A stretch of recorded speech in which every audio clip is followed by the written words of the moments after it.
देव बसे चित्ते त्याची घडावी संगती ऐसे आवडते मना देवा पूर्वावी वासना हरिजनासवे भेटी नहो अंग संग तुटे ऐसे आवडते मना देवा पूर्वावी वासना तुका म्हणे जिणे भले संत संघष्टने ऐसे आवडते मना देवा पूर्वावी वासना विठ्ठल विठ्ठल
त्याची घडावी संगती ऐसे आवडते मना देवा पूर्वावी वासना सवी करता घेतलेला भंग जगद्गुरु संत शिरोमणी श्री तुकाराम महाराजांचा अत्यंत महत्वाचा सर्ग आहे। मागणी पर प्रकरणातला आहे। तुकाराम महाराज भंगातून मागणी करतात, साधू पुरुषाच्या संगतीची मागणी करतात आणि अनंत कोटी ब्रह्मांड नायक परमात्मा पंढरीनाथाच्या चरणाजवळ करतात। या तीन गोष्टीमुळे या मागण्याला महत्व आलेलं आहे। कोण मागतो, कोणाजवळ मागतो आणि काय मागतो याच्यावर मागण्याचं महत्व अवलंबून असतं। विठ्ठल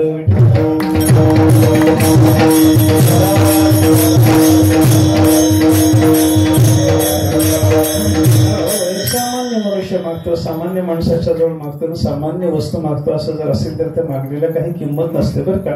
प्रवासात जाता जाता एसटीच्या प्रवासामध्ये एका सीटवर बसलेल्या एका माणसानं बाजूच्या माणसाला बिडी मागितली। काय उपयोग आहे सांगा? त्या मागण्याचं काय चिंतन करता, कशा करता चिंतन करता? मागितलेली वस्तू फालतोय, मागणारे फालतूच म्हणावं लागेल, ज्याच्याकडे मागायला लागला तो सुद्धा सामान्यच म्हणावं लागेल। अशी स्थिती जर असेल तर या मागण्याला काही किंमत नसते हा विचार लक्षात घ्या बरं का। मागितलेली वस्तू सुद्धा महत्वाची असावी लागते, ज्याच्याकडे मागायला लागला तो सुद्धा मोठा असावा लागतो आणि जो मागायला लागला तो सुद्धा मोठा असावा लागतो, तर तो मागण्याला महत्व येतं। आणि त्या दृष्टीने जर विचार केला तर प्रस्तुत अभंगामध्ये मागणारे जगद्गुरु तुकाराम महाराज ज्याच्याकडे मागितलं तो अनंत कोटी ब्रह्मांडाचा धनी आणि जी वस्तू मागितली ती संत संगती नावाची सर्वोच्च वस्तू आहे। विठ्ठल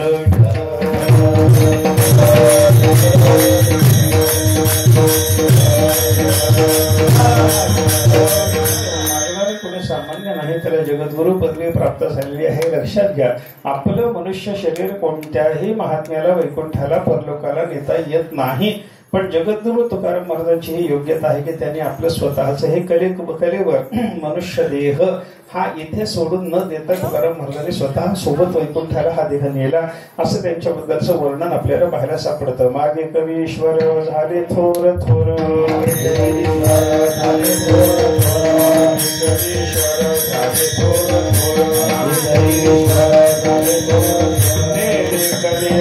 कोणी सांगा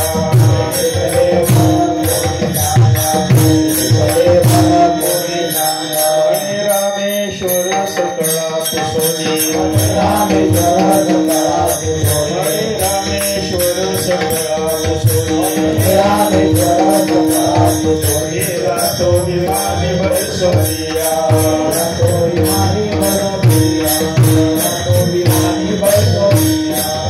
तुकाराम महाराजांची योग्यतेनं सांगणारा कोणी सामान्य नाही. रामेश्वर भट्टासारखा दशक ग्रंथी ब्राह्मण रामेश्वर भट्टाने तुकाराम महाराजाला सहज मानलेलं नाही. त्यांची परीक्षा घेतली, त्यांचा छळही केला आणि त्याच्यानंतर रामेश्वर भट्ट तुकाराम महाराजांचे अनन्य भक्त बनले, कायमचे भक्त झाले, त्यांच्या समागमात राहायला लागले. म्हणे रामेश्वर त्याच्या समागमे झाले हे आराम देह माझे. सतत तुकाराम महाराजांचा सगळं त्यांनी केला. तुकाराम महाराजांच्या 14 टाळकऱ्यामध्ये रामेश्वर भट्टाची गणना आहे. दशक ग्रंथी ब्राह्मण पण तुकाराम महाराजांच्या पाठीमाग हात जोडून टाळ घेऊन अभंग म्हणायला, त्यांच्या सोबत साथ करायला उभा राहतो. ही तुकाराम महाराजांची योग्यता आहे. मला सामान्य कोणी नाही. मागणारे तुकाराम महाराज या अभंगातले जे आहेत ना, त्यांचा अधिकार जर विचारात घ्यायला लागलो आपण, तर दशक ग्रंथी ब्राह्मणाने त्यांची सेवा करावी, याच्यापेक्षा अनंतकोटी ब्रह्मांडाच्या धन्यानं त्यांची सेवा करावी, हे त्यांचं मोठेपण आहे. विठ्ठल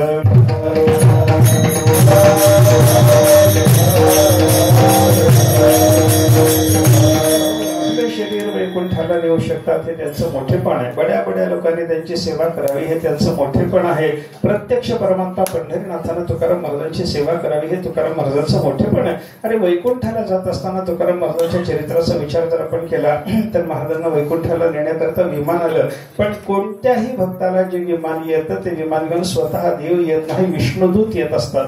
आणि विष्णुदूत वैकुंठाला नेल्याच्या नंतर मग देवाची गाठभेट वैकुंठात गेल्यानंतर त्या भक्ताची होत असते बरं का. पण तुकाराम महाराजांचं चरित्र असं आहे की तुकाराम महाराजांना वैकुंठाला नेण्याकरता विष्णुदूत नाही, स्वतः भगवान महाविष्णू विमान घेऊन आले.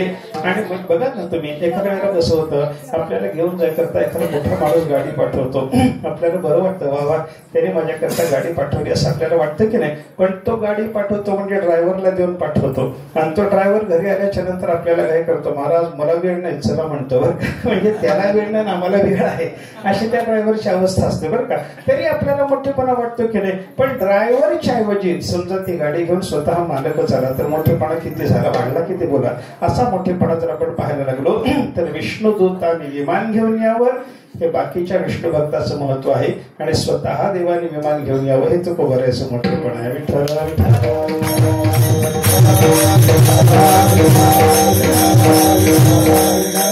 देव आला त्याला देवाने घाई केली नाही. महाराज देव कधी आले, तुकाराम महाराज वैकुंठाला कधी निघाले, हे चरित्र जर आपण पाहिलं ना तुकाराम महाराजांचं, फाल्गुन शुद्ध दशमीच्या दिवशी देव तुकाराम महाराजाला वैकुंठाला नेण्याकरता आले होते.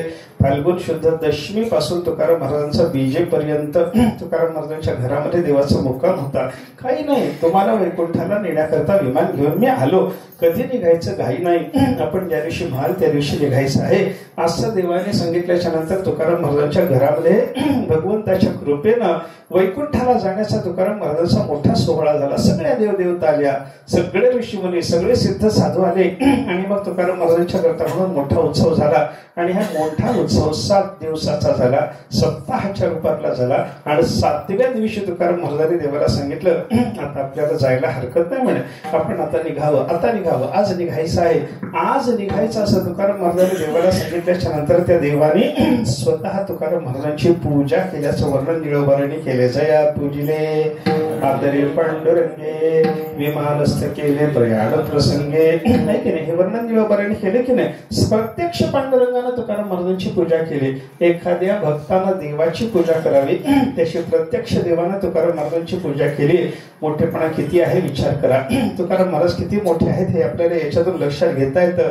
बरं, पूजा केली, षोडशोपचार पूजा केली, दंडवत घातला, तुकाराम महाराजाला देवानं प्रदक्षिणा केली आणि अत्यंत आदरानं विमानामध्ये बसवलं आणि विमानात बसवून ते विमान स्वतः हाकत देवाने वैकुंठाला नेलं. विठ्ठल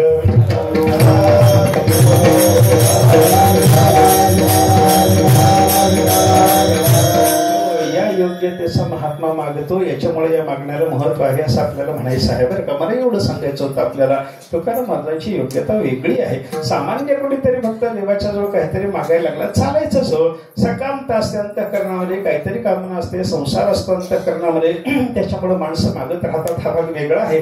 पण ज्याच्या अंतःकरणात संसार नाही, ज्याच्या अंतःकरणामध्ये सकामता नाही, मागण्याचा प्रकार ज्यांना अजिबात आवडत नाही, देवाची सेवा निष्काम भावानं करावी हे जगाला सगळ्या सांगत राहणारे तुकाराम महाराज जेव्हा मागायला लागतात तेव्हा नवलच असतं. विठ्ठल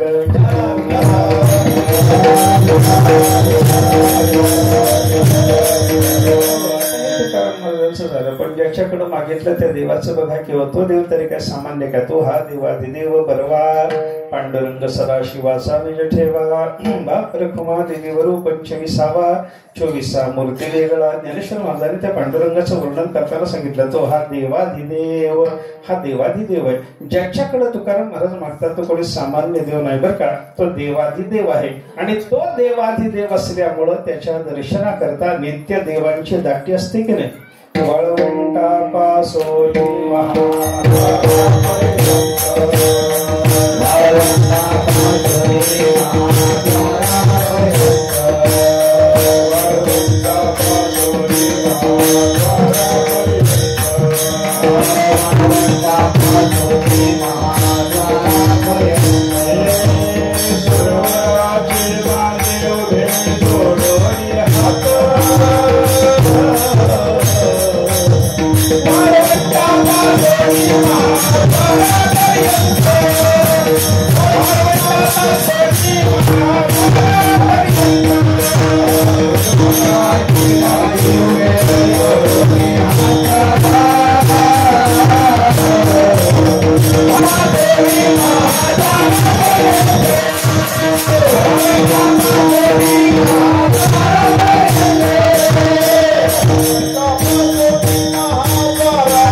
वाळवंटापासून महाद्वारापर्यंत रोज रोज कोण येतं सांग ना, तुझ्या दर्शनाकरता कोण येतं.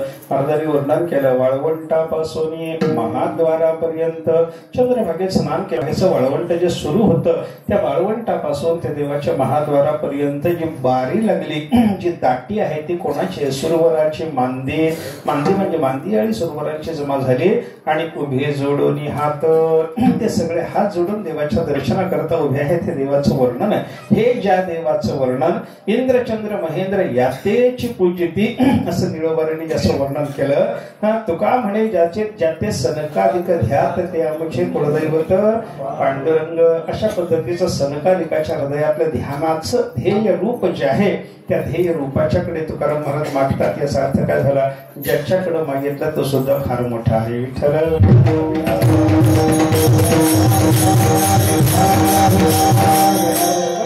स्वभावाचा विचार जर केला, तुकाराम महाराजांचा मोठेपणा जसा पाहिला तसा त्यांचा स्वभाव काय, भक्ती करावी मागू नये हा त्यांचा स्वभाव आहे. या देवाचं कसं आहे, देव सुद्धा मोठा आहे आणि मोठ्या असलेल्या या देवाला भक्तानं भक्ती करावी आणि काही मागू नये असंच भक्त आवडतो. विठ्ठल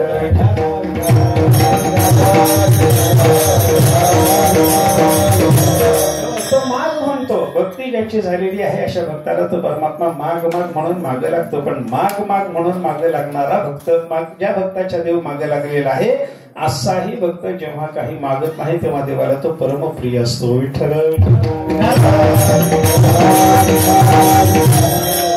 तुकाराम महाराज आणि ज्याच्याकडे मागितला तो देव हे दोघेही जण मोठे आहेत, तर दोघांचा स्वभाव सारखा आहे. यांनाही मागणं आवडत नाही, यालाही मागितलेलं आवडत नाही. असं असताना सुद्धा तुकाराम महाराज मागतात. ज्यांना मागणं आवडत नाही ते तुकाराम महाराज मागतात, ज्यांना मागायची गरज नाही ते तुकाराम महाराज मागतात. आणि जो जगताचा सगळा जनक आहे, नुसता नाही निर्माता आहे एवढंच नाही, तर तो जगताचा सांभाळ करणारा, जगताचा प्रलय करणारा, यतो वा इमानी भूतानि जायन्ते येन जातानि जीवन्ते यत्प्रयन्ते अभिसंविशन्ते तद विजिज्ञासस्व तद ब्रह्म. या भाष्यामध्ये तैत्तिरीय उपनिषदामध्ये ज्या परमात्म्याचं वर्णन आलं तो हा परमात्मा पंढरीनाथ आहे बरं का, ज्याच्यापासून हे सगळं ब्रह्मांड निर्माण झालं बरं का. जयापासून सकळ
हे झाले तो एक पंढरीचा राणा नये अनुमाना श्रुतीसे. ज्याच्यापासून हे सगळं ब्रह्मांड निर्माण झालं असा हा परमात्मा पंढरीनाथ आहे.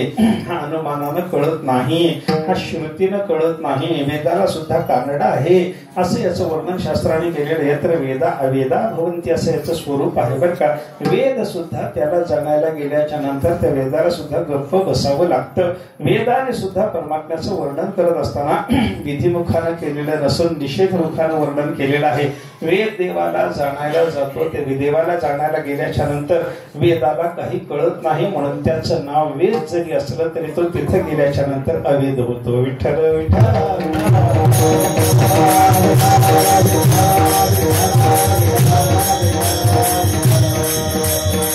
असा हा परमात्मा आहे बरं का. तर एवढं मोठेपण या परमात्मा पंढरीनाथाचा आपल्याला पाहायला सापडतं. जग निर्माण करणारा तो, जगाला सांभाळणारा तो, पोषितो जनासी एकला तो, सगळ्या जगाला पोषणारा तो परमात्मा बरं का.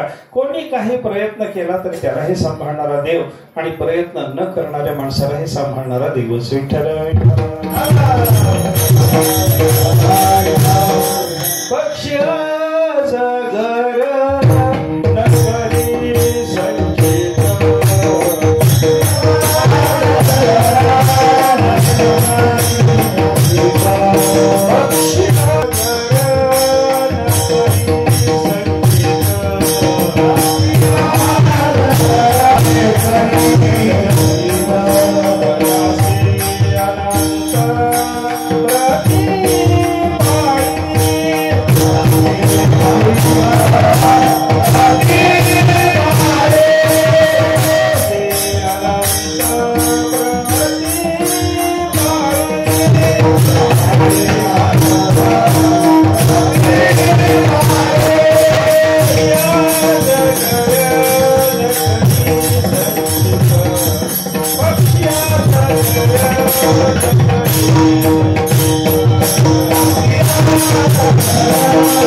जगर संचित दयासी अनंत प्रतिपाळी. एखादा पक्षी असा असतो तो काही संग्रह करत नाही धान्याधिकाचा, अन्न कणाचा संग्रह तो पक्षी करत नाही. अजगराने कधी संग्रह केला असं आपल्याला दिसत नाही. हा पक्षी संग्रह जरी करत नसला तरी अन्नाच्या संग्रहाकरता काहीतरी प्रयत्न तरी पक्षाचा चालतो.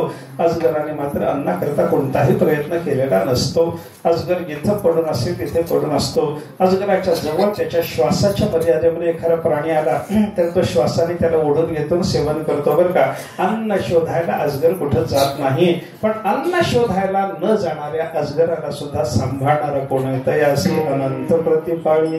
हा अनंत कोटी ब्रह्मांडाचा धनी असलेला परमात्मा पंढरीनाथ त्याचाही सांभाळ करतो. म्हणजे सगळ्या जगाला जन्म देणारा तो, सगळ्या जगाला सांभाळणारा तो आणि सगळ्या जगताचा संहार करून आपल्या स्वरूपामध्ये सगळ्या जगताला विलीन करून घेणारा तो परमात्मा. म्हणून त्याचं मोठेपण आहे. आणि जसा मोठा तसा तुकाराम महाराजांच्या सारखा याचा सुद्धा स्वभाव काही मागणारा भक्त याला आवडत नाही अशा पद्धतीचा आहे बरं का.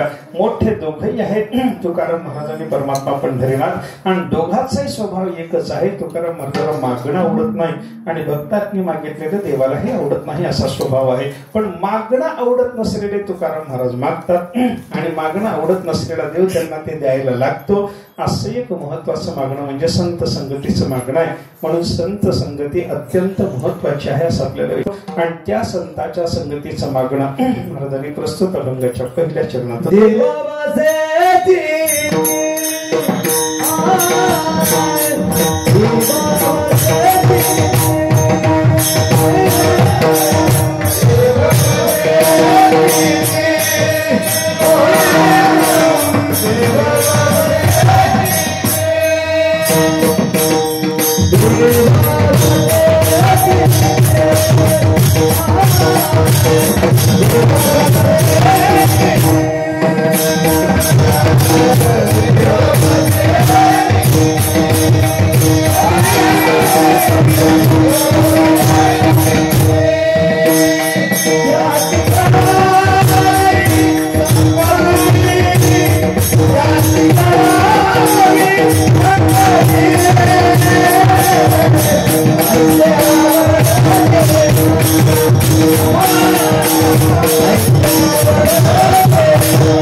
मागणी करतात की संतांच्या संगतीची करता. देव बसे चित्ते त्याची घडावी संगती. आता ज्याच्या चित्तात देव राहतो त्याची संगती महाराज मागतात. आता ज्याच्या चित्तात देव राहतो तो संतच आहे का याचा विचार आपण नंतर पाहू.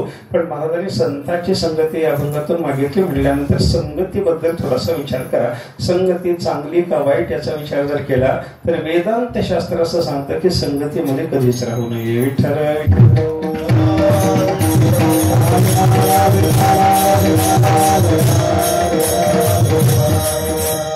ज्ञानाच्या लक्षणाचा विचार करा ना. 13व्या अध्यायामध्ये ज्ञानाचं लक्षण देवानी काय सांगितलं? विविक्त देश सेवित जन संसदी. ज्ञानी महात्मा कसा असतो? विविक्त देश सेवी असतो. विविक्त म्हणजे एकांत असा देश, एकांत असं स्थान, त्या देशाचं सेवन करणारा म्हणजे एकांतात जाऊन राहणारा असा तो महात्मा असतो. आणि अरतीर जन संसदी, जनसंपर्कात येणं त्याला रुचत नाही. अरती म्हणजे त्याला त्याचं प्रेम नसतं, जनसंपर्काचं प्रेम नाही. आणि एकांतात राहणं ज्याला आवडतं त्याला ज्ञानी जर म्हणायचं असेल तर संगती चांगली एका संघा. विठ्ठल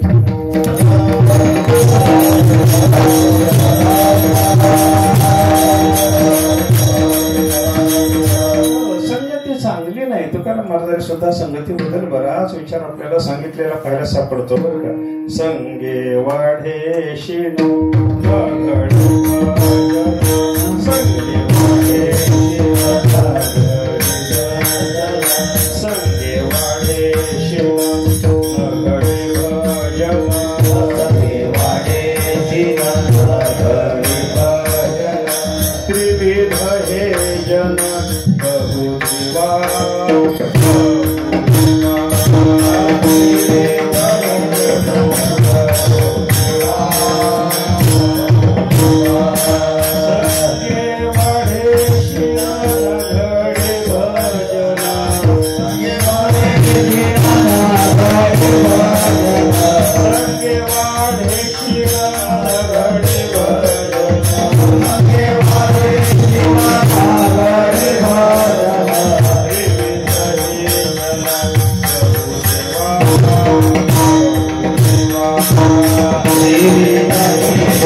संगतीमध्ये राहिल्याच्या नंतर काय होतं, दुःखच वाढत जातं रे बाबा, शीणच वाढत जातो.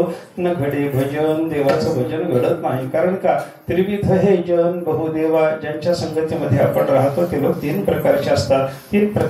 त्या तीन प्रकाराचा बराच विचार जरी करता आला तरी सामान्यपणे ते तीन प्रकार म्हणजे सात्विक, राजस आणि तामस असेच लोक असतात. निर्गुण अवस्थेचा माणूस जगामध्ये संगतीला भेटत नाही.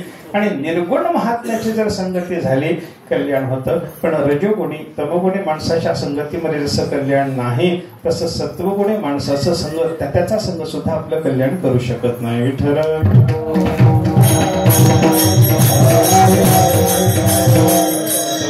माणसाच्या संगतीपेक्षा रजोगुणी माणसाची संगती बरी आणि रजोगुणी माणसाच्या संगतीपेक्षा सत्वगुणी माणसाची संगती बरी, एवढाच काय तो प्रकार असतो.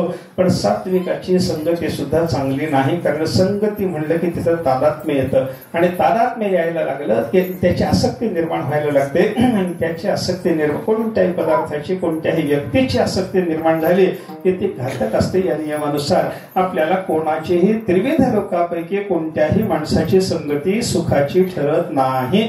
हा विचार करून संतांनी आपल्याला सांगितलं, संगतीचा त्याग करा, संगती सोडा, कोणीही संगतीमध्ये राहू नका. त्या मदारसेच्या चरित्रामध्ये असं येतं पा, मदारसेनं काय केलं, ती ज्ञानी होती आणि तिच्या पोटी जन्माला येणाऱ्या प्रत्येक मुलाला तिनं पाळण्यात घातल्यापासून ज्ञानाच्या गोष्टी सांगायला सुरुवात केली. परमार्थ केला पाहिजे, मनुष्याचा देह आहे, हा कल्याणासाठी उपयोगी पडणार आहे, तेव्हा या देहाला प्राप्त झालेल्या माणसाने परमार्थ केला पाहिजे, या जीवाने परमार्थ केला पाहिजे. हा सगळा उपदेश मदारसा आपल्या पोराला पाळण्यात घालून, पर ये दे मदारसा सोहम जो रे बाळा, त्याला झोके दे सगळा परमार्थाचा बोध ती माता करायची. 5 वर्षाचं झालं की 5 वर्षापर्यंत जन्मल्यापासून सतत निवृत्ती मार्गाचा उपदेश ऐकल्यामुळं त्या पोराला वैराग्य व्हायचं आणि 5 वर्षाच्या अवस्थेमध्ये ते पोरगं घरादाराचा त्याग करून राजाच्या पोटी जन्माला आलेला मुलगा असून विषय विलासात वावरलेला असून वैराग्य धारण करून अरण्यात निघून जायचा. एखाद्या महात्म्याच्या संगतीमध्ये राहून स्वतःच्या देहाचं सार्थक करायचं असं चाललं होतं. एक मुलगा झाला, तो निघून गेला, दुसरा झाला निघून गेला, तिसरा झाला निघून गेला आणि चौथा मुलगा झाल्याच्या नंतर या मदारसेला तिच्या नवऱ्याने सांगितलं, बाई आपण राजा आहोत, राज्याची जबाबदारी आपल्यावर काहीतरी आहे आणि ही जबाबदारी सांभाळण्याच्या दृष्टीने जगाचं रक्षण करण्याकरता आपल्याला कोणीतरी वारस निर्माण करून द्यायचा आहे आणि त्याच्यासाठी कोटी आलेल्या पोराला निवृत्ती मार्गाचा उपदेश करण्यापेक्षा एक तरी पोरगा प्रवृत्ती मार्गाचा उपदेश करून घरामध्ये ठेव असं म्हटल्याच्या नंतर मदारसेनं त्या चौथ्या मुलाला, त्याचं नाव अलर्कास होतं, त्या अलर्काला त्यांना उपदेश करत असताना प्रवृत्ती मार्गाचा उपदेश केला. प्रवृत्तीचा उपदेश केला, संसार चांगला केला पाहिजे, नीतीनं संसार करावा वगैरे वगैरे त्याला सगळं समजावून सांगितलं. आणि हे सगळं समजून सांगणं झाल्याच्या नंतर ते पोरगं घरात टिकून राहिलं. प्रवृत्तीचाच उपदेश होता, त्याला निवृत्ती मार्गाचा काही विचार ऐकायला मिळालाच नव्हता. त्याच्यामुळे तो संसारात राहिला. लहानाचा मोठा झाला, तारुण्यात आला, तारुण्यात आल्याच्या नंतर त्याचं लग्न झालं. लग्न झाल्याच्या नंतर प्रवृत्ती मार्गातच असल्यामुळं विषय विलासात गुंतला आणि नंतर मदारसेनं आपल्या नवऱ्याला सांगितलं, म्हणजे आपल्या पोराला आपण प्रवृत्ती मार्गाचा उपदेश केला, राज्याला वारस निर्माण करून दिला, त्याचाही संसार सुरू झाला आता आपल्याला घरात राहण्याचं कारण नाही. जसं 3 पोराचं परमकल्याण झालं तसं तुमचंही परमकल्याण मला करायचंय. माझ्याबरोबर चला म्हणून घराचा त्याग करा आणि माझ्याबरोबर चला असं म्हणून मदारसेनं आपल्या नवऱ्याला घराच्या बाहेर काढायचं ठरवलं. दोघाही नवरा बायकोला वैराग्य झालेलं. अशा अवस्थेमध्ये हे माता पिता दोघे जण आपल्याला सोडून जाणार आणि आजपर्यंत आपल्या 3 भावाच्या परमकल्याणाकरता ज्या मातेनं त्यांना उपदेश केला ती माता याच्या पुढच्या काळामध्ये उपदेश करण्याकरता आपल्याजवळ राहणार नाही. हे अलर्क नावाच्या मुलाच्या जेव्हा लक्षात आलं तेव्हा त्यानं समोर येऊन आईला प्रार्थना केली. आपण अवैराग्यशील आहात, आपण निघून जावं घरातून याच्याबद्दल माझं दुमत नाही. आपण वानप्रस्थाश्रम सुरू करावा हे मान्यच आहे, योग्यच आहे. पण माझी एक विनंती आहे, माझ्या 3 भावाच्या कल्याणाकरता जसा विस्तारानं तो उपदेश केला तसा तेवढा विस्ताराचा उपदेश आता करायला तुला वेळ नाही. पण माझ्या सुद्धा कल्याणाचा जेव्हा प्रसंग निर्माण होईल म्हणजे मला सुद्धा या प्रवृत्तीतून जेव्हा वैराग्य होईल तेव्हा वैराग्याच्या अवस्थेत माझ्या कल्याणाचा काही मार्ग थोडासा सांगून जाईल. मग त्याईनं काय केलं, एका कागदावर एक श्लोक लिहिला, एका ताईतामध्ये तो श्लोक बंद केला, या अलर्काच्या गळ्यात अडकवला आणि पोराला सांगितलं ज्या वेळेला तुला वैराग्य होईल किंवा आता आपण राज्यत्याग करून स्वतःचं कल्याण करून घ्यावं असं ज्या वेळेला तुला वाटेल त्यावेळेला या दैतातला श्लोक काढायचा, वाचायचा आणि त्याच्यात केलेल्या सूचनेनुसार वागायचं. म्हणे विठ्ठल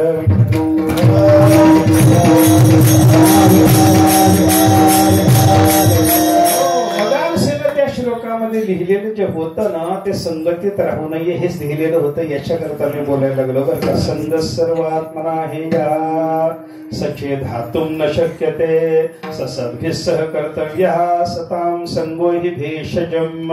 तिनं केलेला उपदेश मला दोन्ही पद्धतीने उपयोगाचा.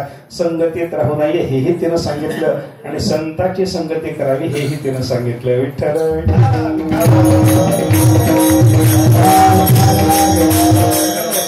उपदेश काय, संग सर्वात्मना हेयः. मनुष्यानं सर्वथा संघाचा त्याग करावा, कोणाच्याही संगतीमध्ये कधीही राहू नका. कारण त्रिविध लोकाचा जर विचार आपण केला तर सात्विक मनुष्य सुद्धा आपलं कल्याण करू शकत नाही. मग कशाला संगतीमध्ये राहायचं बाबा असा विचार सांगून तिला सांगितलं संग सर्वात्मना हेयः. पण लगेच दुसरं वाक्य लिहिलं सचेत हातुम न शक्यते. जर तो संग सोडणं शक्य नसेल मग काय करावं. आजपर्यंत जो प्रवृत्तीमध्ये वावरला त्याला एकदम संगती सोडून तो निघून जा म्हणलं तर त्याला पटायचं नाही. मग त्याच्याकरता सांगितलं मग काय करायचं बाबा. त्याच्याकरता सांगितलं सचेत हातुम न शक्यते सद्भिः सह कर्तव्यः. मग तुम्हाला संगती सोडणं होत नसेल ना तर सामान्य माणसाची संगती करू नका पण संतांची संगती मात्र अवश्य करा. का करा. हा संग करू नका म्हणून तुम्ही सांगता आणि लगेच सांगता संतांची संगती करा. त्याचं उत्तर असं आहे संग करूच नका. पण तुम्हाला करणं जर सोडणं होत नसेल, संग सोडणं जर होत नसेल तर संतांची संगती करा. मग संतांची संगती असल्यामुळे ती सुद्धा बाधक होणार नाही का. त्याला उत्तर दिलं संतांची संगती बाकीच्या संगतीनं निर्माण झालेली बाधा घालवणारं औषध आहे म्हणे. विठ्ठल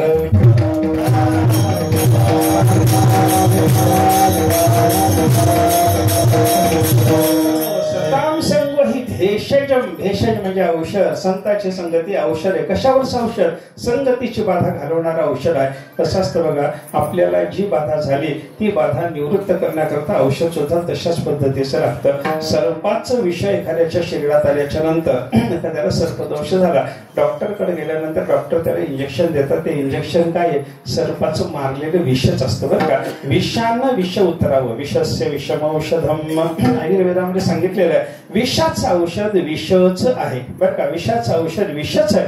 उष्णम उष्णेन शीतलम. आपल्याला गरमी झाली असली तर ती गरमीनं शांत होते. विष विषानं उतरतं. मला सांगा आपल्याला भक्तिशास्त्रामध्ये एक उदाहरण सांगितलेलं पाहायला सापडतं. मनुष्य या ठिकाणी समजा घसरून पडला, काहीतरी चिखल वगैरे असला तर इथे घसरून पडला. इथं घसरून पडल्यानंतर याच जमिनीवर उठून उभं राहावं लागतं का. खोसभर पुढे जाऊन उभं राहायचं असतं. कसं करावं लागतं. जिथं पडला तिथंच उभं राहायचं असतं. म्हणजे जी जमीन पाडते तीच आपल्याला उभी करते. विठ्ठल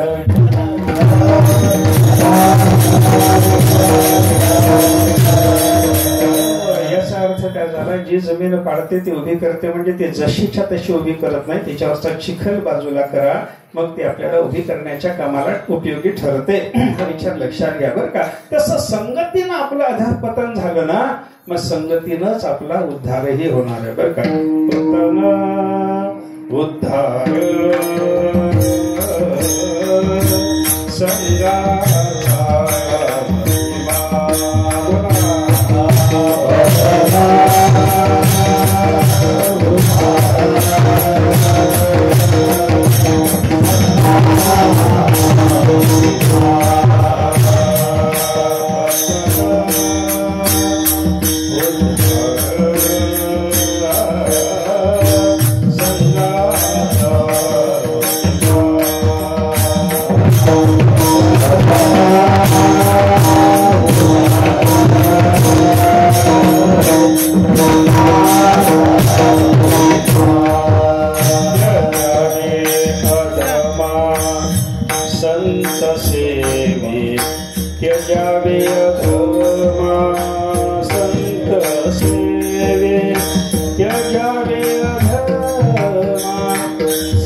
उद्धार संघाचा महिमा तुकार मला सांगतात अधःपतन होणं सुद्धा संघाचाच महिमा आहे बाबा आणि उद्धार होणं हा सुद्धा संगतीचाच परिणाम आहे. तीच जमीन घसरण पाळतेही आणि तीच जमीन उठवतेही, तेच विष मारकही होतं आणि तेच विषक जीवकही होतं. जसा प्रकार आहे की नाही तसं संगतीचा विचार जर आपण करायला लागलो तर संगती पतन घडवणारीही आहे आणि संगती उद्धार घडवणारी आहे.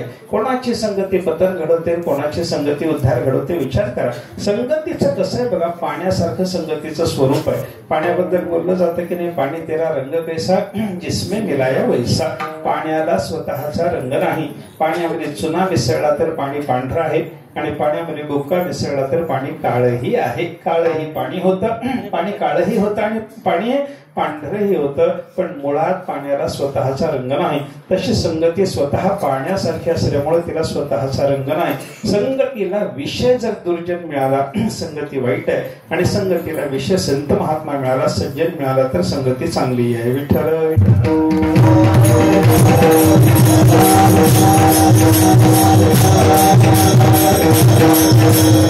म्हणून संगती करत असताना दुर्जनाची संगती करू नका. संग न धरावा दुर्जनाचा करी संताचा सायास. दुर्जनाची संगती करू नका, संत संगती करता मात्र सायास करा असं तुकाराम महाराजांनी आपल्याला शिकवलेलं पाहायला सापडतं बरं का. म्हणजे काय, दुर्जनाच्या सामान्य जीवाच्या संगतीचा विचार वर्गीकरणाने जर करायचा झाला तर तुकाराम महाराजांच्या गाथेमध्ये महाराजांनी 4 प्रकारची संगती आपल्याला सांगितलेली आहे. गाथेमधला अभ्यास केला तर असा आहे बरं का. कोणाकोणाची संगती, पहिली संगती आहे दुर्जनाची, दुसरी संगती आहे तुमच्या आमच्यासारख्या सामान्य जीवाची, तिसरी संगती आहे देवाची आणि चौथी संगती आहे संताची.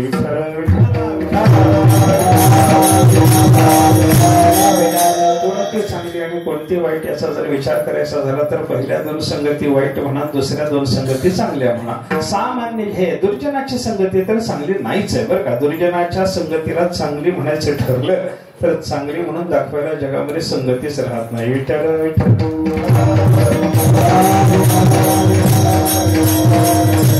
दुर्जनाची संगती कोणाचाही घात करणारी असते म्हणून ती सोडलीच पाहिजे बरं का. नको दुष्ट संग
संगतीबद्दल तुकाराम महाराज म्हणतात, नको दुष्ट संग दुर्जनाची संगती नको बाबा, कापडे भजनामध्ये भंग. आपलं भजन भंगून टाकणारी दुर्जनाची संगती असते. दुसंग सर्वथैव त्याज्या. नारद महर्षी आपल्या भक्तिशास्त्रामध्ये भक्तिसूत्रामध्ये सांगतात. त्यांनी काय सांगितलं? भक्तीच्या संबंधातलं सगळं शास्त्र आणि भक्तीच्या संबंधातलं सगळं शास्त्र सांगत असताना भक्ती मार्गे साधकानं कोणती संगती करू नये, कोणती संगती करावी याचा विचार केला. त्याच्या दुर्जनाची संगती नको म्हणतात ते. दुसंग सर्वथैव त्याज्य. दुर्जनाची संगती सर्वथा मनुष्याला त्याज्य आहे. याची संगती करू नये. क्षणभरही दुर्जनाची संगती करू नये. कितीही काटेकोरपणानं सावध राहण्याचा प्रयत्न करून दुर्जनाच्या संगतीत मनुष्य राहील तर त्याचा दुष्ट गुण अंगी आल्याशिवाय राहतच नसतो. विठ्ठल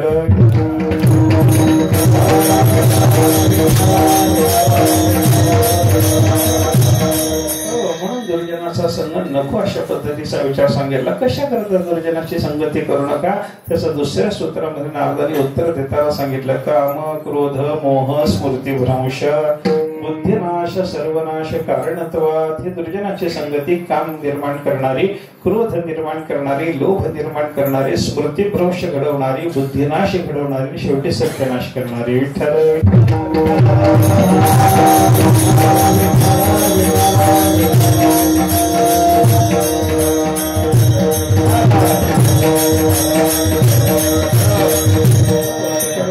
उदाहरणाने आपल्याला दुर्जनाची संगती, काडी एवढा दुर्जन जरी संगतीला आला तरी तो कसा घात करतो त्याच्याबद्दल तुकाराम महाराजांनी सांगितलंय बरं का. आड पडे काडी तरी बहुत पाणी गोडी, आईस दुर्जन संगती बहुतांचे घात होती.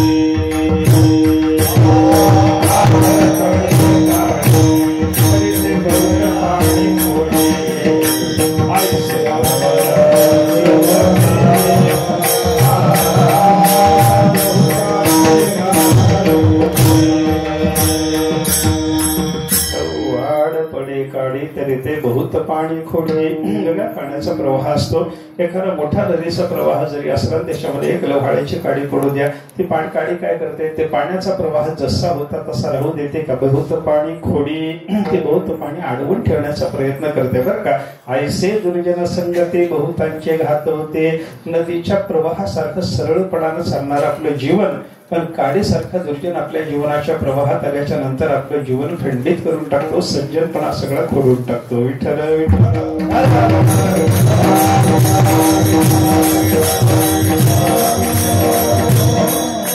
दुर्जनाचा संग नको अशा पद्धतीचा विचार आहे बरं का. आता दुसरी संगती बघा. आपल्यासारख्या सामान्य संसारी जीवाची आपण काही एकदम दुष्ट म्हणण्यासारखे आहोत का? आपण दुष्ट म्हणण्यासारखे नसलो तरी सामान्य संसारी जीवच आहोत. मग जीवाची संगती करायची का त्याच्याबद्दल विचार करताना सामान्य जीवाच्या संगतीत होणाऱ्या लाभाचं तुकाराम महाराजांनी जे चिंतन सांगितलं ते लक्षात घ्या बरं का. हा संत सामान्य माणसाच्या संगतीमध्ये बसल्याच्या नंतर काय होतं? सामान्य मनुष्य कोणाला म्हणतात? जो मरणशील आहे त्याला सामान्य म्हणतात. मरती मेली नेणो किती अंतर काय सांगितलं? हाची लाभतयाचे संगते. सामान्य संसारी जीवाचं स्वरूप काय? मरणारा तो असतो. आतापर्यंत संसारी जीव किती मेले, पुढे किती मरणार आणि वर्तमान काळात किती मरायला लागले. महाराजासारखा सर्वज्ञ महात्मा सुद्धा म्हणतो नेणो आम्हाला ते कळत नाही. सर्वज्ञाला कळत नाही, आपल्याला काय कळायचं? म्हणजे हे सगळे मरणार. संसारी जीव म्हणला की तो मरणार आणि त्याच्या संगतीत राहिल्याच्या नंतर लाभ काय व्हायचा? हाची लाभ तयाचे संगती, त्याच्या संगतीमध्ये गेल्याच्या नंतर हाच लाभ म्हणजे मरणाचा लाभ. मग मरणाचा लाभ कोणाला पाहिजे सांगा. न मरणे निर्विवाद जगापडीये. सगळ्या जगाला आवडणारी गोष्ट कोणती तर ज्ञानेश्वर महाराज सांगतात न मरण सगळ्याला आवडतं. विठ्ठल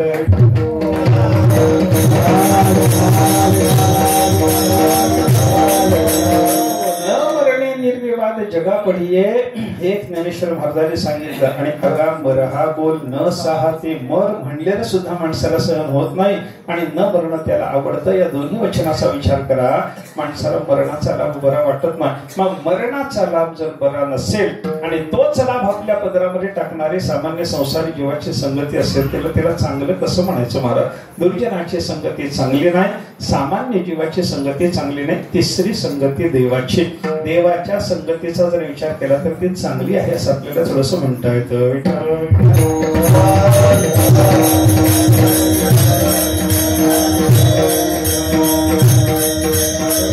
देवाच्या संगतीमध्ये राहिल्याच्या नंतर आपलं कल्याण होतं अशा पद्धतीचा विचार अनेक ठिकाणी संतांनी सांगितलेला आहे. बहुबरा या संगती मिळे चारा तुझी संगती झाली आमची निश्चिंते. अनेक वचन संतांची आपल्याला असे दाखवता येतात की देवाच्या संगतीत गेल्यानंतर निश्चिंते, देवाच्या संगतीत गेल्यानंतर परमानंद, असं देवाच्या संगतीचं महत्व संत महात्म्याने सांगितलेलं आहे बरं का. देवाच्या संगतीत जो गेला त्याला काही कमी पडत नाही असा विचार संतांनी सांगितला. एकंदर दुःख निवृत्तीपूर्वक सुखाच्या प्राप्तीकरता देवाची संगती उपयोगी आहे. विठ्ठल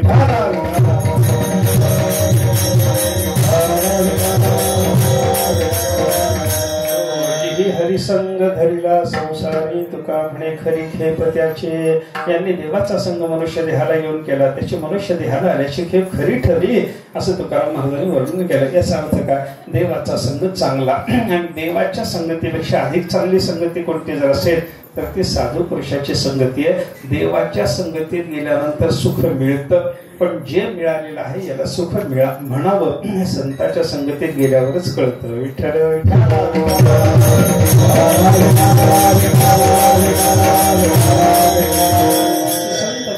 संगती सगळ्यात चांगली आहे, महत्वाची आहे, अत्यंत महत्वाची आहे. त्या संतांच्या संगतीमध्ये अनेक फायदे माणसाला होतात.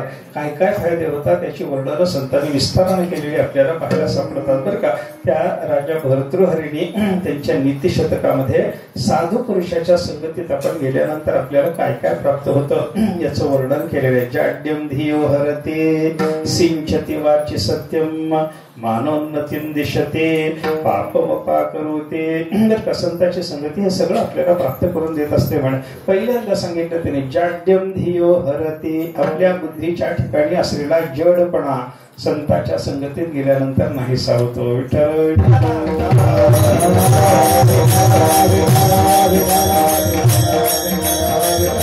बुद्धी एखाद्याची जड असते बरं का. तुका म्हणे ऐसी बुद्धी ज्याची जड त्यावरी दगड बरे देवा असं म्हणण्यासारखी एखाद्याची बुद्धी असते. पण संत संगतीत असा जड बुद्धीचा मनुष्य जर गेला तर त्याच्या बुद्धीचं जाड्य जातं. आपल्याला उदाहरण सांगतो. हे जे श्रीमद भागवताचे टीकाकार श्रीधराचार्य येते ना, ज्या श्रीधराचार्यांच्या टीकेला प्रामाण्य बरं का. कोणीही पुढचे टीकाकार श्रीधराचार्याच्या नंतर पुढचा कोणताही टीकाकार भले तो अद्वैती असेल भले द्वैती असेल कोणीही असेल पण टीका लिहित असताना तो श्लोकाच्या संबंधाने टीका लिहितो. आणि मला कळालेलं एवढं लिहिलं. याच्या पुढे तुम्हाला खरं जाणायचं असेल तर अतः परम स्वामी पादाहा प्रमाणम. याच्या पुढे श्रीधराचार्याला प्रमाण मला असं प्रत्येकाला लिहावं लागतं बरं का. कोणीही असो, पुढचा कोणीही टीकाकार एवढं महत्व जर श्रीधराचार्यांना देत असेल तर काय बुद्धी असेल आणि काय योग्यता असेल श्रीधराचार्याची विचार करा. पण हे श्रीधराचार्य जन्मतः एवढे बुद्धिमान नव्हते, त्यांच्या बुद्धीला जाड्य होतं.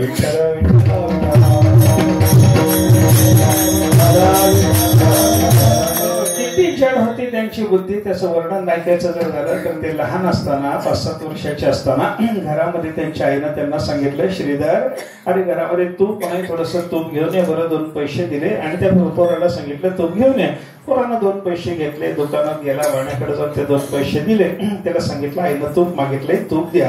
आता तूप द्या म्हटल्याच्या नंतर त्या वाण्यानं सांगितलं भांडं आणलं का. ते म्हणले नाही भांडं आणलं नाही. मग भांडं आणलं नाही तर त्यावेळेला काही कॅरी बॅग होत्या काय, काहीतरी प्लास्टिकच्या बॅग मध्ये भरून भरून दिलं, बांधून दिलं, असं काही नव्हतं. भांडं आणावं लागत होतं. मग भांड आणलं नाही असं म्हणल्यावर श्रीधराचार्यांना त्यांनी सांगितलं त्या व्यापाऱ्यानं, दुकानदारानं, कसं नेणार आहेस तो, कुठं नेणार, भांड कुठे तुला, तुझ्याजवळ भांड नाही ना असं म्हणल्याबरोबर श्रीधराचार्यांनी काय करावं, आपला जोडा काढला आणि त्या व्यापाऱ्याच्या समोर ठेवला आणि टाक म्हणजे याच्यामध्ये तूप. आता जोड्यामध्ये तूप तूप टाकायचं असतं का, तूप जोड्यात घ्यावं, घरी न्यावं आणि ते भोजना करता वापरावं. असं चालतं का सांगा मला.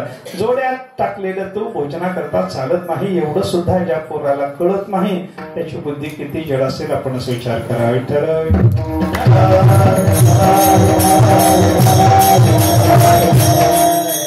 हे रस्त्यानं जाणारे एका महात्म्यानं पाहिलं. परमानंद माधव नावाचे ते महात्मा होते.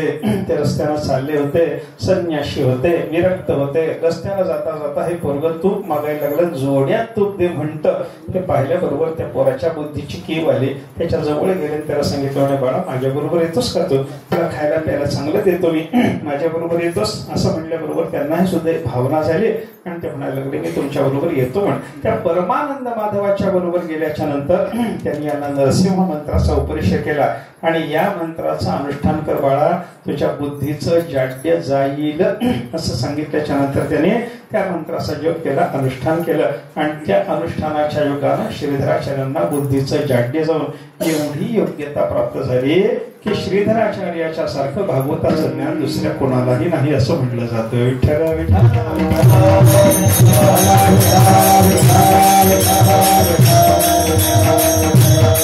श्रीधराचार्यांना भागवत किती कळतं ते जर ऐकायचं झालं तर त्यांच्याच टीकेमध्ये त्यांनी सुरुवातीला असं लिहिलं आहे बरं का. भागवत कोणाला कळतं, भागवत कोण कोण जाणतो त्यांनी लिहिलं. व्यासोवेत्ते, व्यासाला भागवत कळतं. शुकोवेत्ते, शुकाचार्याला भागवत कळतं. राजा वेत्ते वानवा, त्यांनी सांगितलं परीक्षित राजाने शुकाचार्याच्या मुखातून भागवत ऐकलं, त्याचा उद्धार झाला. हे जरी खरं असलं तरी त्याला कळालं की नाही मला माहिती नाही, त्याला सुद्धा कळालं की नाही मला माहिती नाही. राजा वेत्ते वानवा असं सांगून पुढे श्रीधराचार्य म्हणतात, श्रीधर सकल वेत्ते श्री नृसिंह प्रसादतः. या श्रीधराचार्यावर मात्र परमानंद माधव नावाच्या साधूची कृपा झाली. त्यांनी नरसिंह मंत्र दिला आणि त्या नरसिंहाच्या कृपा प्रसादानं या श्रीधराला मात्र व्यास शुक यांना जसं संपूर्ण भागवत कळालं, राजा परीक्षितीला कळालं की नाही माहिती नाही, तर पण मला मात्र शुकाचार्यासारखं आणि व्यासाच्या सारखं संपूर्ण भागवत कळालं.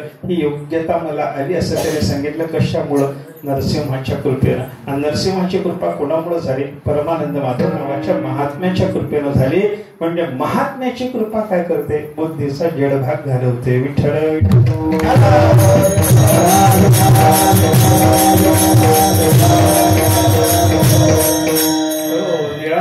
धराला हाती तरी द्याल मती निरुपमा. निरभराने वर्णन केलं तुकाराम महाराजांचं की महाराज तुम्ही जर आम्हाला हाताशी धरलं तर आम्हाला उत्तम बुद्धी देऊ शकता.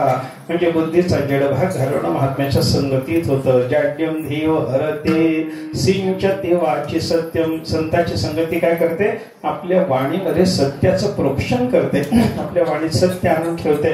आपल्या वाणीत सत्य आणणं म्हणजे आपल्याला सत्य बोलायला शिकवते. संतांच्या संगतीत गेलेला मनुष्य सत्यच भाषण करतो. संतांच्या संगतीत सत्य वाणीमध्ये येतं याचा अर्थ केवळ सत्य भाषण येतं असं नाही. सत्य, परमसत्य, त्रिकालाबाधित सत्य असलेला परमात्मा त्याचं नाम आपल्या वाणीमध्ये आणून ठेवण्याचं काम सुद्धा संत महात्मे करतात. तुम्ही नामस्मरण करा, नामस्मरण करा, देवाला मुखात धारण करा, अशी संतांची भाषा की नाही. सांगतो तुम्हासे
सांगतो तुम्हासी भजा रे विठ्ठला, नाही तरी गेला जन्म वाया. तुम्हाला सांगतो बाबा परमात्मा पंढरीनाथाचं भजन करा असं म्हणून आपल्या वाणीमध्ये त्रिकाला बाधित सत्य असलेला परमात्मा आणून ठेवण्याचं काम संत महात्मे करतात. सौजाड्यम धियो हरते सिंचती वाच्य सत्यम. पुढे सांगितलं मानोन्नतीम दिशते. संताच्या संगतीत गेल्यानंतर संत महात्मे आपला सन्मान वाढवतात.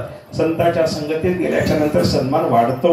संत महात्मे तो सन्मान वाढवतात. मी सांगतो आपल्याला उदाहरण सांगतो आपल्याला. बघा तुम्ही ज्ञानेश्वर महाराजांच्या संगतीमध्ये विसोबा खेचर गेले. त्या विसोबा खेचराने ज्ञानेश्वर महाराजांचा सन्मान केला की अपमान केला सांगा बरं?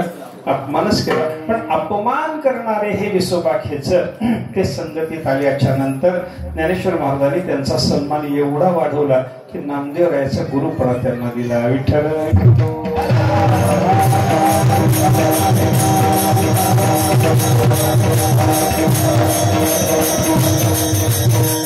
पाप पाप करोते. पुढचं सत्संगतीचं फल पहा. मनुष्याच्या ठिकाणी असलेलं सगळं पाप दुर्जना संतांच्या संगतीमध्ये नाहीस होतं बरं का. पाप पाप करोते. बघा कितीतरी उदाहरण आपल्याला सांगता येण्यासारखे आहेत. वाला कोळी जाऊन वाल्मिक ऋषी झाला कशानं? संतांच्या संगतीनं. पाप सगळंच्या सगळं. किती पाप होतं? ब्रह्महत्या राशी पातकी अपार. वाल्मिकी किंकर वंद्य केला. हे त्यांच्या संबंधातलं वर्णन ऐका ना. एवढी सगळी पाप गेली कशानं? संत महात्म्याच्या संगतीनं गेली. असाच विचार आपल्याला करावा लागतो. जाड्यम धियो हरते सिंचती वाच्य सत्यम मानोन्नतीम दिशते पापमपा करोते चेतः प्रसादयते. पुढचं फल ऐका. अंतःकरणाला प्रसन्नता प्राप्त करून देणारी संताची संगती असते. संताच्या संगतीतच अंतःकरणाला शांती लागते. विठ्ठल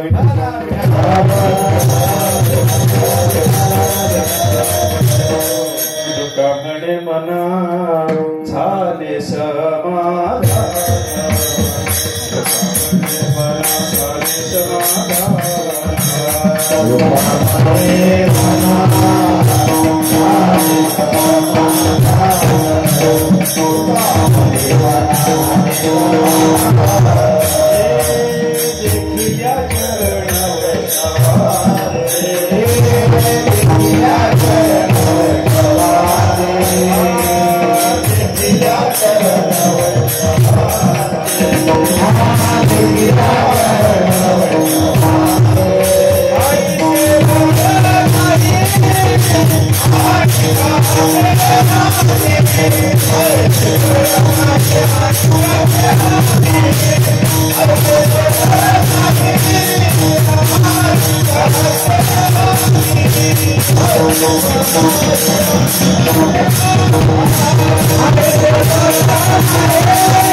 समाधान देखील या चरण वैष्णवांचे सत्पुरुषाच्या चरणाचं दर्शन झालं म्हणजे संतांची संगती घडली. अत्यल्प काळ जरी संतांची संगती घडली तरी मनाला समाधान प्राप्त होतं. चेतः प्रसाद येते. अंतःकरण शांत व्हावं हे संतांच्या संगतीचं फल. आणि शेवटचं फल त्याने सांगितलं दीक्षित नोती कीर्तिम. दाही दिशामध्ये आपला कीर्ती विस्तार होतो. संतांच्या संगतीत गेल्यानंतर संत महात्मे आपली कीर्ती जगात पसरवतात. एवढी सगळी फलं संतांच्या संगतीनं प्राप्त होत असल्यामुळं महाराज म्हणतात देव वसे चित्ते त्याची घडावी सांगते ढोबा.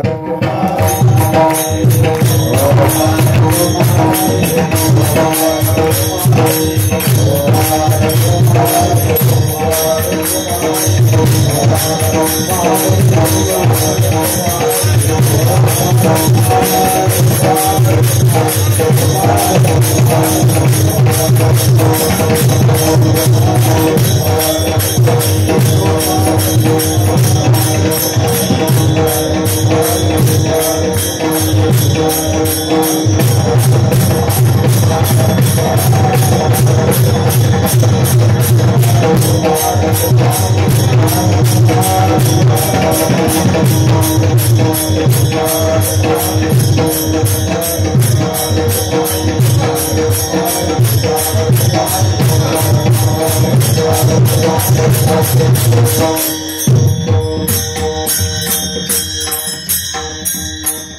देव वसे चित्ते त्याची घडावी संगती, ऐसे आवडते देवा पूर्वावी वासना. संत शिरोमणी जगद्गुरु तुकाराम महाराज या अभंगातून देवाला सांगतात, तेव्हा मला साधू पुरुषाची संगती पाहिजे, त्याची घडावी संगती. त्याची संगती घडावी. कोणाची घडावी? देव वसे चित्ते त्याची, ज्याच्या चित्तात देवाची वस्ती आहे त्याची संगती पाहिजे. आता कोणाच्या चित्तात देव नाही सांगा ना. सर्वाच्या चित्तात देव आहे. ईश्वर सर्वभूतानां हृदयेषु अर्जुन तिष्ठति, सर्वांच्या हृदय देशे. मी काय हे ऐसे बुद्धिस्फुरे जे अहर्निशे ते वस्तुगामी. सर्वागटे राम देहादे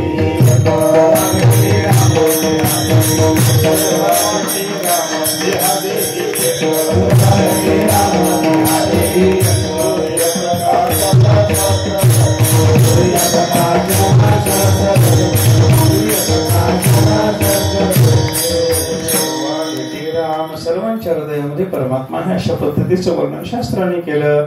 सगळ्यांना अनुभव तसा आहे. माझ्या अंतःकरणात कोणीतरी बसलेला आहे असं प्रत्येकाला जे वाटत असतं. हा देवच आहे असं जरी नसलं तरी कोणीतरी माझ्या हृदयामध्ये बसलेला आहे ही जाणीव प्रत्येकाला आहे. हा कोणीतरी बसलेला आहे ही जी जाणीव आहे ना. नास्तिक मनुष्य देव माझ्या हृदयात बसला असं म्हणायला तयार जरी नसला तरी माझ्या हृदयात कोणीतरी आहे आणि त्यांनी जशी प्रवृत्ती केली तसं मला वागावं लागतं. हे नास्तिकाला हे जे बोलावं लागतं ना तर त्याच्या हृदयात राहून त्याला प्रवृत्त करणारा देवच असतो. विठ्ठल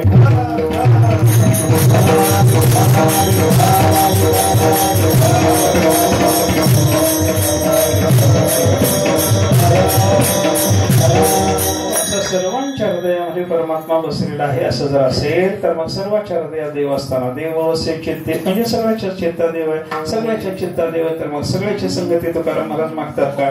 आणि सगळ्याची संगती देवाजवळ मागावी लागते का असा प्रश्न मनुष्याला निर्माण होतो. पण त्याचं उत्तर असं आहे, सर्वांच्या चित्तात देव आहे हेही खरं आणि संतांच्याच चित्तात देव आहे हेही खरं. फक्त बदल एवढा आहे, आपल्या सर्वांच्या हृदयात देव आहे तो अज्ञात आहे आणि संतांच्या हृदयातला परमात्मा त्यांना ज्ञात आहे. विठ्ठल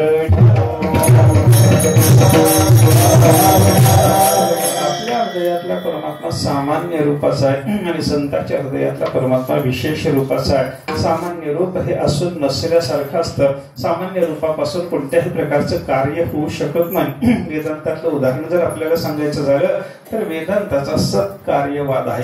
सत्कार्यवादाचा अर्थ आहे जिथे जी वस्तू असते तिथूनच ती निर्माण होते, जिथं जी वस्तू नाही तिथून ती निर्माण करता येत नाही. बघा तुम्ही, आपल्याला तिळातून शेंगदाण्यातून तेल काढता येतं की नाही?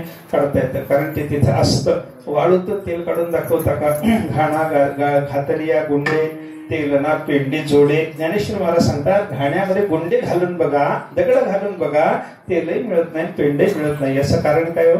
शेंगदाणे घातले की तेल मिळतं आणि त्याच घाण्यामध्ये गुंडे घातले की आपल्याला तेल मिळत नाही, पेंडे मिळत नाही. त्याचं कारण काय? ते शेंगदाण्यामध्ये तेल आहे म्हणून त्याच्यातून ते काढता आलं आणि त्या दगडामध्ये वाळूमध्ये मातीमध्ये तेल नाही म्हणून ते आपल्याला काढता येत नाही असं त्याच्यातला विचार. ह्याला सत्कार्यवाद म्हणतात. कारणामध्ये कार्य विद्यमान असणं, कारण रूपानं ते असणं याला सत्कार्यवाद म्हणतात बरं का. हा सत्कार्यवादाचा सिद्धांत जर आपण पाहिला तर प्रत्येक लाकडामध्ये अग्नी आहे हे मान्य करावं लागतं. कारण दोन लाकडाच्या मंथनातून ज्या अर्थी अग्नी प्रगट होतो, तिळाचं घर्षण झालं, शेंगदाण्याचं मर्दन झालं की त्याच्यातून तेल का निघतं तर तिथं आहे म्हणून. तसं दोन लाकडाचं मंथन झाल्यानंतर अग्नी का निघतो? तिथं तो आहे म्हणून. आता मला सांगा, अगोदर लाकडात अग्नी आहे आणि दोन लाकडाचं मंथन झाल्याच्या नंतर निघालेला जो आहे त्याचं नाव अग्नीच आहे. पण आधी लाकडात असलेला अग्नी आणि मंथनातून प्रगट झालेला अग्नी फरक आहे की नाही? अगोदर लाकडात असलेला अग्नी सामान्य रूपाचा आणि मंथनातून प्रगट झालेला अग्नी विशेष रूपाचा. कार्य जर करून घ्यायचं असलं, अग्नीपासून होणारं कार्य म्हणजे स्वयंपाक असेल की लोकांचं घर जाणं असेल, काही असू द्या, आपल्या वृत्तीनुसार ते कार्य करून घेण्याकरता सामान्य लाकडात असलेला अग्नी उपयोगाचा नसतो, विशेष रूपाचा अग्नी उपयोगाचा असतो. तसा आपल्या हृदयातला परमात्मा सामान्य लाकडात असलेल्या अग्नीसारखा आणि संतांच्या हृदयातला परमात्मा विशेष रूपानं प्रगट झालेल्या अग्नीसारखा. विठ्ठल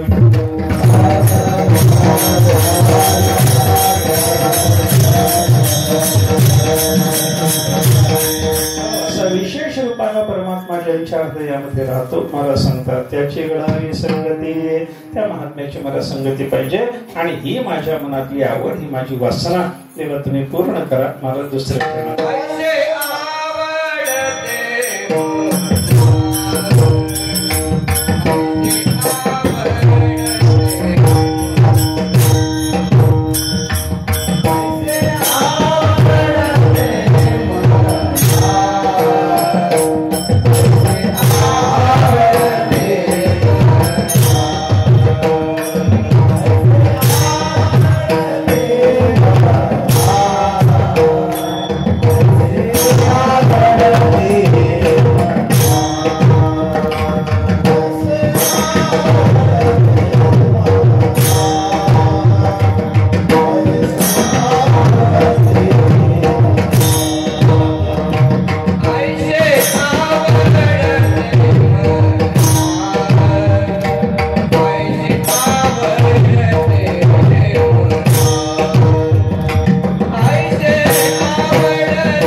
आवडते मना देवा पूर्वावी वासना महाराज म्हणतात देवा अशी माझ्या मनातली आवड आहे आणि माझी वासना तुम्ही पूर्ण करा आता आवड पूर्ण करा हे म्हणणं ठीक होतं पण वासना वासना कोणाच्या अंतःकरणावर असते व वासना संसारी जीवाच्या अंतःकरणावर असते कारण जन्म घेणे लागे वासनेच्या सगळी वासना जन्म घ्यायला लागणारी ती वासना तुकाराम महाराजांच्या अंतःकरणावर आतापर्यंत तुम्ही सांगितलं की मागणारे तुकाराम महाराज फार मोठे आहेत आणि आता तर त्यांच्या अंतःकरणावर वासना त्यांच्या शब्दातून दिसायला लागली असं कोणी विचारलं तर त्याला उत्तर आपल्याकडे असं आहे वासना दोन प्रकारची असते वासना द्विविधा प्रोक्ता शुद्धाच मलिना तथा दोन प्रकारची वासना एक शुद्ध वासना आणि एक मलिन वासना बरं का मलिना जन्मने हेतु शुद्धा जन्म विनाशिनी योग वसिष्ठामध्ये वसिष्ठ मुनी सांगतात मलिन वासना जी आहे ती जन्माला कारण ठरते आणि शुद्ध वासना जी आहे ती जन्माचा नाश करते विठ्ठल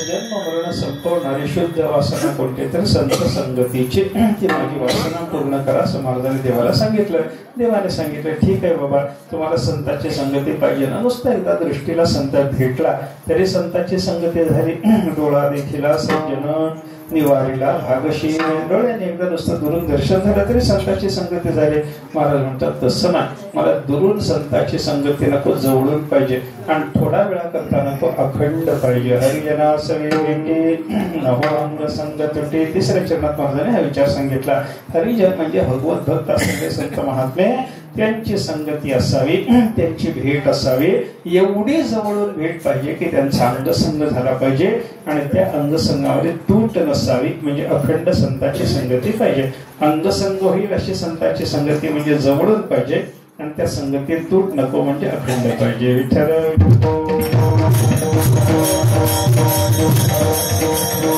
जवळून आणि अखंड संत संगती तुकाराम महाराजांनी मागितल्यानंतर देवाने विचारले, एवढं त्या संगतीत काय पडले बाबा, कशासाठी तुम्ही जवळून आणि अखंड संताची संगती मागता? त्याला उत्तर देताना महाराज म्हणतात, संताच्या संगतीतलं जगणं भलं जगणं आहे, ते माझ्या वाट्याला यावं. महाराजांनी शेवटच्या चरणी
ठिकाणी सांगितलं संतांच्या संगतीतलं जे जगणं आहे ते भलं जगणं आहे बरं काय. ते संघष्टन किंवा संघटन असा दोन्ही पद्धतीचा शब्द प्रयोग पाहायला सापडतो बरं का. संघष्टन वेगळे, संघटन वेगळे. संघटनामध्ये एकीपणाचा भाव आहे आणि संघटनामध्ये द्वैत असलं तरी जवळीक आहे. घर्षण जिथे घर्षण असतं आणि संघटन मध्ये मिलाप असतो बरं का, एकीकरण असतं बरं का. तशी संतांची संगती आम्हाला किती पाहिजे. संतांच्या संगतीतलं जगणं, संतांच्या संगतीतलं म्हणजे संतांच्या संघर्षणातलं जगणं भलं आहे आणि संतांशी एक होण्यातलं जगणं जे आहे ते तर फारच भलं आहे. ऐसे आवडते मना देवा गुरुवारी वासना. अशा पद्धतीची माझ्या मनातली आवड आहे ती देवाने पूर्ण करावी. संतांची संगती आम्हाला द्यावी. संत संगतीचे सगळे लाभ आमच्या पदरात देवाने टाकावे असं महाराजांचं या ठिकाणी म्हणणं आहे. आपणही देवाला जर मागायचं झालं तर दुसरं तिसरं काही मागू नये. आता या ठिकाणी उत्सव चालू आहे. चंपाषष्ठीच्या निमित्तानं मनसाकांताचा उत्सव या ठिकाणी चालू आहे. कोणताही देव असो, परमात्मा पंढरीनाथ असेल, मनसाकांत असेल, जगदंबा असेल, जो कोणता देव असेल त्याची उपासना करत असतात. बघा आपल्याकडे शास्त्रकाराने सगळ्याच्या सगळ्या देवाचं पारमार्थिक तात्विक रूप सच्चिदानंद रूप सांगितलेलं आहे. त्याच सच्चिदानंद रूपाचे काही स्त्रीचे रूप असतात, काही पुरुषाचे रूप असतात. स्त्रियाकार देवता, पुरुषाकार देवता एवढाच त्याच्यातला बदल आपल्याला पाहायला सापडतो. हे उपासकानाम सिद्ध्यर्थम ब्रह्मणो रूप कल्पना शास्त्राने सांगितलं. त्या उपासकाला जे रूप भावतं त्याची ती उपासना सफल करून देण्याच्या दृष्टीने परब्रह्माच्या ठिकाणी एका रूपाची कल्पना केलेली आपल्याला पाहायला सापडते. हा विचार आहे. परब्रह्माची सगळी रूप असतात. सगळ्या देवाचं तात्विक रूप परब्रह्म सच्चिदानंद घन हेच असतं. त्या दृष्टीनं कोणत्याही देवाची उपासना करणं हे कशा करता करायचं? देवानं संत संगती द्यावी याच्याकरता. आणि संतांची संगती कशा करता? कल्याणा करता. ते परम कल्याण साधन देणारी संत महात्मेची संगती आपल्याला परमात्म्याने द्यावी याच्याकरता तुकाराम महाराजांचा हा अभंग आपण विचारात घेतला. आपल्यालाही संतांची संगतीच पाहिजे, कारण आपलंही जीवन आपल्याला भलं करायचं आहे. संत संगतीशिवाय ते भलं होत नाही. मग आपल्याला संतांची संगती हवी असेल ते देवाजवळ मागावी लागते. आणि देवाजवळ मागत असताना आपले शब्द कदाचित देव ऐकायला तयार होणार नाही. म्हणून तुकाराम महाराजांच्या शब्दात संतांची संगती मागावी लागते. देव वसे चित्ते त्याची मिळावी संगती ऐसे आवडते मना देवा पूर्वा विवासना ज्ञानोबा माऊ.